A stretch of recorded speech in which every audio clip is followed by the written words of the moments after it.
Hello and welcome back to the next part of this build. Right here in front of you, this is the second floor landing. You got the first floor there underneath. So I'm just going to show you how I created this and how I'm proceeding with it. Alright, so you already seen the framework of this. So on top I laid a layer of the balsa wood. These are two strips about 3 or so inches wide. Sanded it down to eliminate any type of seam, so it gives me a nice, good, smooth, even look to it. Now the very edges I did have to fill in a little bit, but that's not too worried about it since that's going to be covered up by the wall, the fireplaces, and the cabinets storage. There's going to be along that far wall. So that is fine. And underneath, what you see there in white, that is the ceiling. So the ceiling here, this is the same white paper, inkjet printer paper that I use for the walls and elsewhere. In this case, for the ceiling here, I put a matte coat over it to protect it a little bit, since I'll be handling this a lot. As you see here, I got a little bit of a smear here, and that smear is from the paint that I use, the dye that I use for the brickwork. I forgot to give it a coat before I was dry fitting this, and I went up dirtying it the ceiling. Luckily, the spot that got dirty is right where the landing opening is going to be, so I'll be cutting that out anyway. In the meantime, I did put a clear coat over all of this, so it's not going to rub off anymore of it. So, alright, so what am I doing with this? Alright, so before I paint this, what I'm going to do is engrave lines here to simulate the planking, the wood planking that the floor would have been.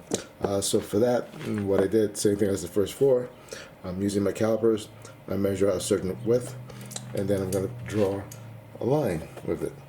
So bear with me here. So basically for the very first one, I'm just going to take this, so I can do this on camera. I'm just going to lightly pass it through like that and score a line that width. So let me just do that off camera and I'll be right back. Okay, so I scored my first line, and that might be very hard to see on camera.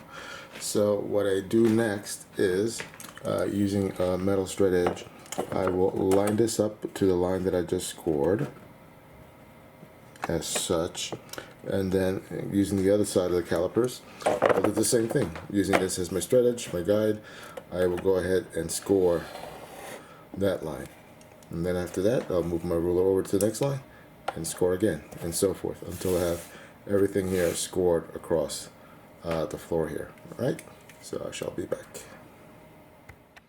Okay, so about 7-10 minutes later, I finished engraving the panels on the floor here. Again, I'm not sure how well the camera is going to pick them up in this lighting. But the next step is to give this start the painting process. So basically what I'm using are as a base are these two basics acrylic colors from Liquitex. So this is cadmium yellow and unbleached titanium. So I'm going to just put a couple of dollops there in the little cup. I use a wet brush, not too much water, and kind of just mix them up a little bit right there in the cup, inside the wall of the cup.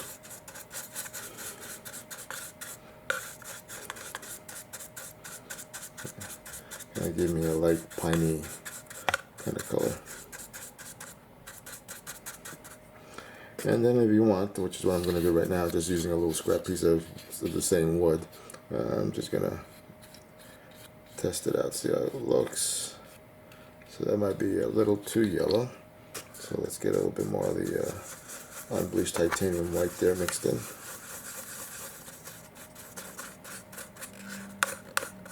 Let's wipe up some of that excess. We don't need that much on the brush. And again, here's another question. Right, I think that's better. So this is the first pass that I do with the paint, and then I will do some highlights of little different colors, and I'll show you that in a moment. All right. So using just again, I'm not loading up my brush very much. I'm just almost like a dry brush, and then just start applying it to the wood. That's my first layer.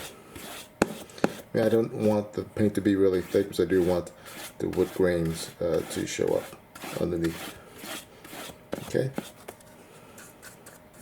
And then if it's not looking too yellow, I'll just apply a bit more of the unbleached titanium and keep going.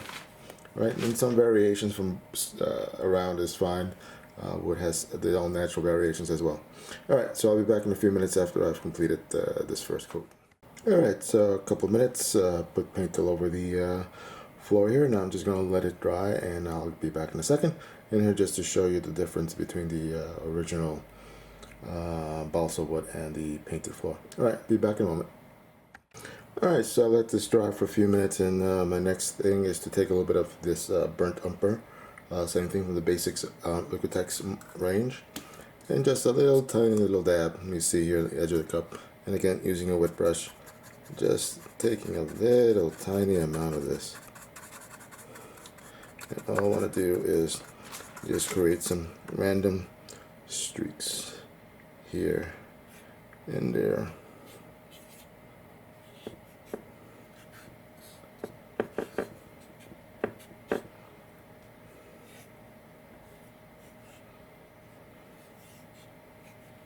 And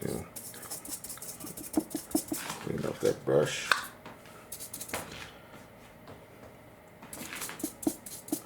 And then blend a little bit of this in here. And in this case, I'm just going in the direction of the grain. And again, this is a wet brush that I am using here. Very diluted paint. And then I just want a very subtle blending in of these little darker tones in there. Now, since this acrylic paint, they do dry quickly, so you do have to work fast with these. So let them all just blend in there. If you're working with oils, then you have a much longer working time. But conversely, with the oils, you have a much longer drying time as well. Alright.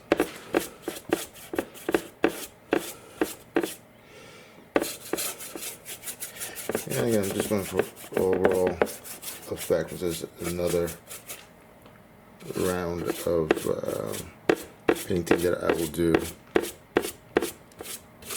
and that's going to be masking individual strips of the wood and just applying a slightly different color variations to the strip, so you can see the delineations of the board a little bit easier. Alright, but for that I do have to let this dry completely, so I'll be back in a bit. Alright, so after letting this dry for a bit, what I'm doing here, I am masking certain planks and using some of the same colors plus a little bit of just regular raw sienna here. Again, just putting here in my little cup, taking a brush, and this time instead of a wet brush, I'm using more of a dry brush, and combining a little bit of burnt sienna, a little bit of the burnt umber, maybe a little bit of the yellow. Taking my little piece of scrapbook here, doing a little bit of a test brushing. So I want to get more of a dry, and also just getting some of the paint off of it. So I want to get more of a dry brush, just to add a little bit of hint of color on some of these panels, just so that it stand out a little bit more. And again, I'm just doing real lightly, just to give hint of a different color, like that. So again, just going for a really subtle effect. Don't need to go overboard. And as I peel this off, you should see a little bit of the differentiation between the panels. And then I'll go ahead and mask off another board and do the same thing, just adding variations of the color. And I will do that throughout the floor here, and I'll be back when I'm done with that. Alright, so just here giving you a look, see the little different patterns of the wood strips with a different color, some lighter, some darker, some more burnt sienna, some more raw sienna, some so light you can barely tell that there's anything there. So now I'm going to let this fully dry, and I'll come back and show you the next step. Alright, so I give it about an hour or so for this to dry. It's, again, acrylic paint, so they dry pretty quickly. So the next step is taking a sanding stick, a nice soft low grit sanding stick, and I gave everything a nice good sanding to eliminate any little burrs, any little fuzz, anything like that, and give it a smooth surface as possible. And then, you know, wipe it down, eliminate the dust as much as possible. I already did that off camera, so that's all set. So now the last step for this is to apply a coat. So for this, I am using some Liquitex again, brand, high gloss varnish, and I'm just applying with a brush. I'm just putting some of this in a little cup, brush, and just apply it throughout the surface.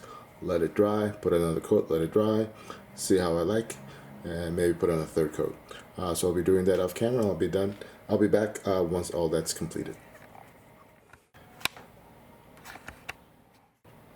Alright, so here we are with the finished second floor. It's a nice little gloss there from the varnish. So next step is just to let this dry overnight and put it aside. I will be working over the next couple of weeks on the walls for the second floor.